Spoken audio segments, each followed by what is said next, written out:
Գոբուն խորս, և իրրվել կորյոնալավարդ կաբից, ամաստատատայիրինը աբումը կաբից մարբոխոտուն էցեք խայնակ կնագը։ Մխայնակ կնագու, նական բստահեց ռաննավդ եծագանոխամ Նիկոլի յանը խաստամ գասկադար, ամայա կուդ բոզըտամ, կուդեր форстамума գասկադար, ամա яնում թախույնը Игорь.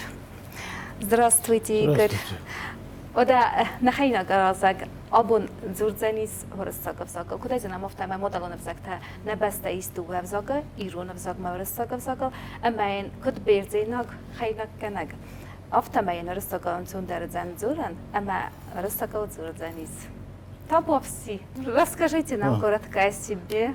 Пока начнем, я хочу поприветствовать всех тех, кто нас смотрит. В вашем городе я первый раз. Очень красивый, очень добрый город, очень хорошие люди. Хочу пожелать здоровья, мира и благополучия всем телезрителям, кто нас смотрит. Спасибо. Я тут недавно шеф-повар ресторана «Винченцо» и немножко управляющий по совместительству. И поэтому мы сегодня будем делать один салат. Он назван «Гнездо колибри». И будем делать горячее блюдо, названо «Мадам Бовари». Ну, под этим названием, может быть, вы не найдете в интернете. Это каждый повар своему блюду дает название по своей фантазии, как он хочет. Ну, я думаю, вам понравится. То есть сами придумали это блюдо, Нет, да? ну не сколько сам придумал. Каждый повар импровизирует. Что-то свое добавляет, что-то убирает. Поэтому никто не может сказать, что это я придумал, это только новички. Блюдо несложное, можете готовить своим мужьям, своим любимым женам, своим сестрам. Все будет очень вкусно и хорошо. И для этого нам понадобились продукты. Так, для этого нам понадобились, скажем, вот конкретно для мадам Бовари. У нас телятина, у нас грибы, картошка, лук, помидоры, сыр сулгуни, ну, естественно, плита, которая уже раскалилась, с нетерпением ждет нашего начала, ну и подсолнечное масло. Для салата? Для салата? Это потом уже, да? Да, ну салат потом. Ну, как я вижу, картошка у нас уже отварная, да? Да, картошка у нас отварная, остальное все, как говорится. Ладно, мы начинаем с подсолнечного масла. Нальем, сейчас раскалится немножко обычное сковородка. подсолнечное масло, Обычное да? подсолнечное масло. Так, после этого масла мы добавляем телятину. Это жарится? Да, это тушится. Ну, теперь мы тушим. Главная наша задача, чтобы мясо не высушить. Нам не нужна корочка, потому что после того, как мы приготовим это блюдо, мы будем складывать вот этот глиняный горшочек и потом еще запекать. В духовке, да? Да, запекать в духовке. И поэтому нам, типа альденте, нам нужна неполная прожарка. Сейчас вот мы жарим, пока оно жарится или тушится, мы порежем лук. Режем только как? Осторожно. Полукольцем? Нож острый. Ну, я Берегите вижу, у вас, пальцы. как говорится, у всех поваров свои ножи. Ну, не у всех поваров свои ножи, но у меня есть свои. И сколько их у вас? Ну, наверное, ну, ножа 4 я уже подарил поварам. Ну, осталось, ножей 8 осталось. И все такие огромные? Нет, ну это, я бы не сказал, что огромное. Режем Да, режем вот так. полукольцами или нет? Почти. Еще? Еще, да. А вы готовить с детства любите? Готовить, да, готовить люблю с детства. Если хотите, могу рассказать мое первое блюдо, которое я приготовил, когда был маленьким. Давайте. Это у меня мама с папой поехали на свадьбу, а дома кушать мне ничего не оставили. Я сварил макароны, но так как варю первый раз, все. И потом я испугался, что мама с папой меня не поругали. Пошел эти макароны закопал в огороде. Это мой первый опыт. Но потом, я думаю, все пошло как надо. Так, и порезали лук, очень хорошо. Сейчас еще подождем минутки 2. Так, вот, давайте поделимся. 2 штуки режьте вы, 2 я. Как же? Не очень мелко, нет, я сейчас покажу. Ну, вот это вот так.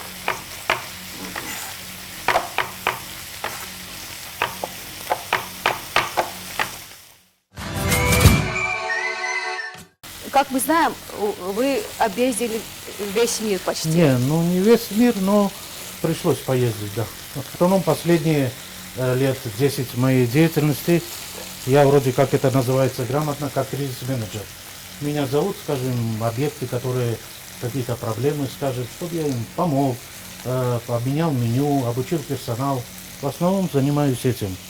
В прошлом, скажем, так как я грек, я жил и работал в Греции последние 12 лет. Работал в Испании, работал в Европе, весь мир нет, только пол Европы. Пол Европы. Ну и не беру в расчет Россию. Несколько ресторанов мною открыто по России, так что я думаю, может я у вас и останусь, понравится вас в Финляндии. Кстати, как вам наша республика? То очень хорошие люди, очень добрая, приятная аура города, и поэтому я не думаю, что быстро отсюда уеду. А как на это смотрит ваша семья? Семья, семья моя привыкла, полжизни, последние 18 лет Путешествуете всё я время, ездил. да? Поэтому, когда приезжаю домой, недели две, у меня жена спрашивает, ну что, нашел что-нибудь? Поэтому это привычный Они уже вопрос. привыкли. Все, теперь мы немножко отвлеклись, можно уже сыпать этот грибы, лук. Вот так. Так, этот лук лишний, я увлекся, порезал. Так что этот лук мы оставим, а это досыпем. Вот так. Этот лук мы уберем, чтобы он нам не мешал тут. Как я вижу, у нас там зелени вообще нету, да? Зелени, да, это блюдо не любит зелень, да.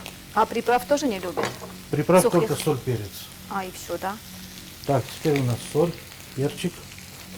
Соль добавляем в начале жарки, потому что она, во-первых, быстро пожарится, и она продукты размягчает. Скажем, если у вас большой огонь, то вы можете быть уверены, что у вас не подгорит ни лук, ничего. Потому что соль же забирает жидкость, и вот эта влага выделяется. Вот такие секреты и у вас, мы и не знали. Да, просто у вас эти продукты дают свой сок. Они не усыхают, а выделяют свой сок. Теперь берем мы, это наш горшочек, возьмем помидорчик. Так, хотите тоже помочь, да? Давайте. Тогда смотрите, помидор режу вот так, такими кусками. Все, доверю вам помидор, вот этот. Так, нам нужно сейчас 4 кусочка. Два у только меня, 4 кусочка, да? 2 у меня, 2 у вас. Режьте. А там уже 4 кусочка. Нет, эти мы не ложим. Мы ложим вот эти красивые. Вот эти помидорчики, кусочки мы складываем по краям. А там какая разница? Хоть в эту сторону резать, хоть в другую? Нет, Полукольца бывают только... форма другая, блюдо потом. Подача другая. Так, возьмем ваши помидорчики. Только 4 кусочка нам, да? Только 4 кусочка. Ложим по краю. Теперь идет очередь картошки. Так, пришла очередь картошки. Картошку ложим вот так, кружочками. Вот, нам тоже нужно 4 кусочка. Так, большие. Это на одного человека? Или? Это как сказать, скажем, мне бы... Если очень голодный, то да? Мне бы одному и этого не хватило. Но я думаю, вам хватит. Это точно. Так, теперь ложим эти кусочки сюда, чисто симметрично, чтобы блюдо потом выглядело красиво. Так, положили мы сюда. Все. А если телятины у нас не будет, это можно заменить чем? Можно заменить говядиной, но тогда вам нужна говядина отварная. Отварить, да? Отварить, да. Потому что телятина, она быстро готовится. А все знают, говядина нужно несколько часов, чтобы ее сварить. Все, оно почти готово. Почти готово. Выключаем плиту. Она нам больше не понадобится. Так. Теперь всю эту массу готовую мы засыпаем в этот горшочек. Что-то эта картошка не хочет она. Ну-ка, стой. Вы поможете, да? Давайте. Все. Все хорошо. Так, и будем стараться, чтобы масло осталось в сковородке, чтобы оно не попало в горшочек. Так.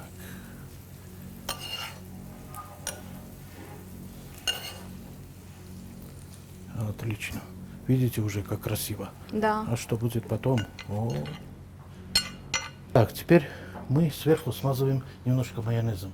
Чтобы было сочное, да. Смазываем майонезом.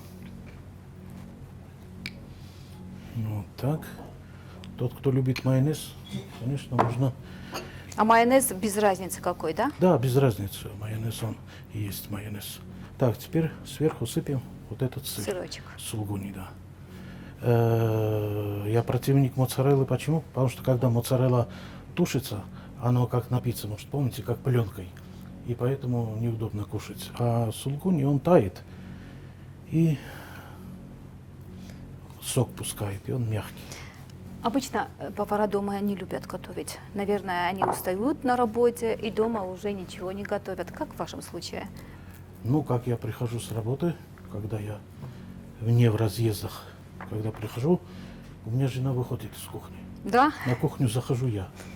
И у меня еще дома есть 5 кошек в квартире. Ого. И эти кошки уже знают, что я на кухне. Вначале я покормлю кошек, а потом покормлю А потом членов семью, семьи. да? Так, этот помидорчик мы ложим вот сюда сверху. И все. Это блюдо. Теперь Красота. нужна им духовка. Положить в печку, чтобы оно запеклось. В печку на сколько минут? В печку, ну это сейчас, на сколько минут сказать, зависит от сыра и от печки. Ну, скажем, ну минут при температуре 180, минут 8-10, не больше. Минут 8-10 на печке на 180 градусов. Так, теперь наше красивое блюдо уже по дороге к печке. Я уверен, ее положили, не пережарят, потому что повара у нас опытные, повара у нас любят свое дело. Теперь пришла очередь салата. Давайте. Салат Для он- салата нам понадобились продукты. Для салата у нас куриное филе вареное и уже подерганное. Скажем, я не хочу отнимать ваше внимание. Уже повара постарались, все приготовили. И вот у нас опять же телятина. И можно использовать и говядину. Да. Вкус от этого не поменяется. Так, сыпем мы сюда вот эту нашу, ну у нас телятина. У нас У нас в телятина. ресторане телятина. Несмотря ни на сезон, ни на что. Это у нас куриное филе. Нам нужно укроп и зеленый лук. Укроп, зеленый лук. Так, будем резать вместе? Давайте. Пожалуйста. Давайте. Вы лук. лучок, я укроп. Да? Так? Или? Ну, я думал, вы лук возьмете. Давайте. Ну, ладно, я возьму. Давайте я возьму. Ладно. Вы лучок, я укроп. Хорошо. Только один лучок нам понадобится. Да, да, потому что тут мы чисто взяли пропорции ресторанные. Скажем, если будете дома делать для семьи, то, естественно, тут сколько вы хотите. Насколько Да, порций. количество Ну, да. ингредиентов выбираете сами.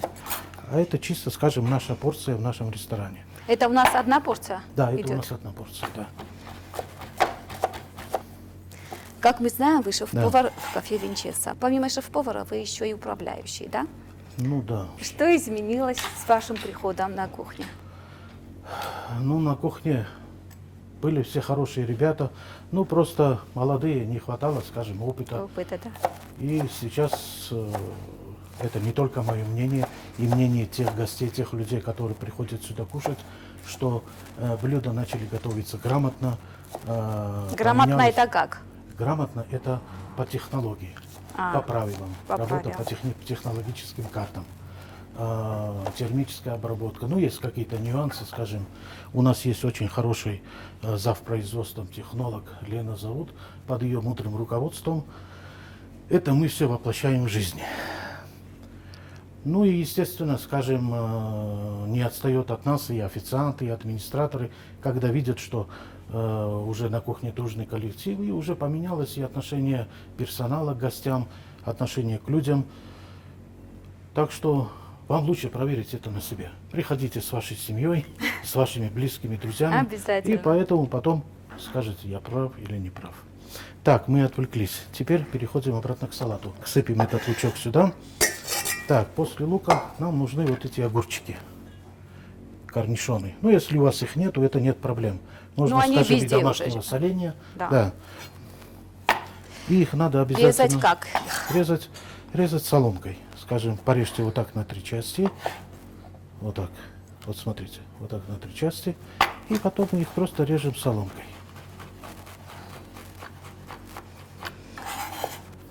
Так, сыпем это все сюда. Немножко соли. Немножко перчику. Так. О, огурчик порезали хорошо, правильно. Тонко? Да, красиво. Все. Салат будет намного вкуснее. Будем надеяться. Так, теперь На очереди у нас, наверное, яйца? майонез. Нет, майонез. Но, скажем, я всегда солю и перчу перед тем, как добавить майонез. Потому что... С майонезом уже нехорошо смешивается все, Да, да? так, теперь берем ложку, мешаем. Ну, дома, естественно, ложкой мешать не будем.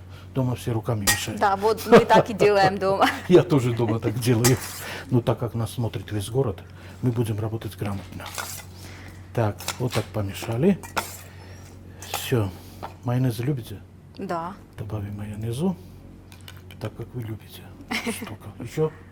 Не знаю, сколько Ну, надо, вы же столько и любите. добавьте. Ладно, для вас добавим больше. Все, теперь будем мешать. Так, помешаем. Можно вилочкой мешать дома, вилкой удобнее. Если там уже свекровь ваша смотрит, естественно, вы руками при свекрови мешать не будете. Поэтому возьмете вилочку. Так. Теперь нам, правда, нужны перчатки. Потому что нам нужно сделать из вот этого всего типа мячика. А ну, круг, придать круглую форму. Вы потом поймете, почему. Оно же называется Гнездо, да. Сейчас Но я это уже колибри вспомнила. придумал я. В основном его называют гнездо перепелки. Поэтому Так как у нас яйца яйца перепелки, перепелиные. значит, да. назовем этот салат гнездо перепелки. Теперь формируем такую массу. Все. А еще вот насчет нашей национальной кухни. Кухня. Как вам наши осетинские пироги? Пироги бесподобные. Правда говорите? Очень вкусные пироги, да. Вы пробовали их у себя? Ну, где бывали? Нет, первый раз. Да? Потому что, скажем, на Кавказе я редко работал, это можно сказать первый раз. В основном по России, Европе, и там, естественно, осетинских пирогов не было. Так, это берем. А вам еще не делали осетинский дзакка? Что? Это сырный продукт. Из сырного продукта делается как фондю. Ой, вы мне дадите рецепт? А вы, У нас вы правда обязательно- это не пробовали? Нет. Но наши повара, я уверен, что это сделают. Не забудьте. Так, Мне кажется, что они будут нас смотреть и обязательно вам это приготовят. хорошо. Через полчаса спущусь на кухню, проверю. Вот теперь мы формируем, даем такую форму. Вот у нас получается как гнездышко.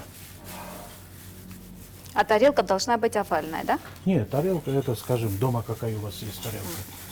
Если у вас есть гости, конечно, выберите красивую тарелку. Возьмем 2 яйца. И складываем вот так. Так, теперь мы украшаем этим укропом. Представим, что эта перепелка позаботилась о своих птенчиках и сделала красивое гнездышко. Ну и чисто, Красиво. да, чисто для декора можно просто посыпать Выпечь. вокруг перцем, да, для красоты. Вот и все. Салатик готов. Да, салатик готов. Сейчас, наверное, минут через 3 подойдет наша мадам Бувари. И, как Принесет говорится, наш бавари. ну, сядем, попробуем. Я еще вопросик вам задам. Вы Я любите слушаю. вашу работу? Это для меня не работа. Это для меня жизнь. Я работаю не для денег, я работаю то, что люблю эту работу. А если не делать это с душой и не сделать сердцем, и поэтому всех вас приглашаю, кто смотрит, прийти в наш ресторан и попробовать. У вас какие-нибудь новые блюда появились Да, с новые вашим блюда приходом? появляются чуть ли не через день, ну, 2-3 раза в неделю.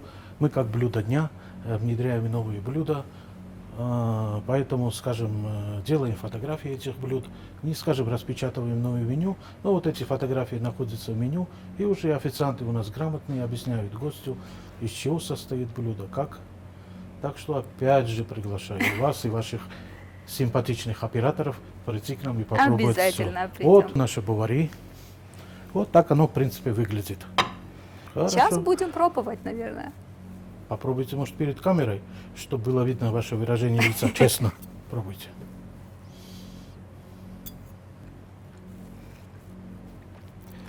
Бесподобно вкусно. Правда? Очень. Все, первый экзамен я сдал. Ну-ка, теперь пробуйте салат. Сейчас салатик. Ну-ка, салатик. Ну-ка. Очень вкусно. Очень хорошо. Дорогие зрители, гарантия качество и гарантия то, что у нас будет вкусно, это наша Ирина. Если Ирине все Очень понравится, вкусно, очень. тогда и вам понравится. Очень вкусно. Двери нашего ресторана для вас открыты. И я всегда буду стоять у этих дверей, вас встречать. Опять же вам здоровья, благополучия, мира вашим семьям. Ждем вас у нас. Всего вам доброго. До свидания. Спасибо вам, Игорь, еще раз. Было с вами приятно работать. Очень приятно. Будем надеяться еще на следующую встречу. Я тоже надеюсь. Бузна кайнам касты сытхона вана габицма, рбоаза гнамут, амананок фембалдма.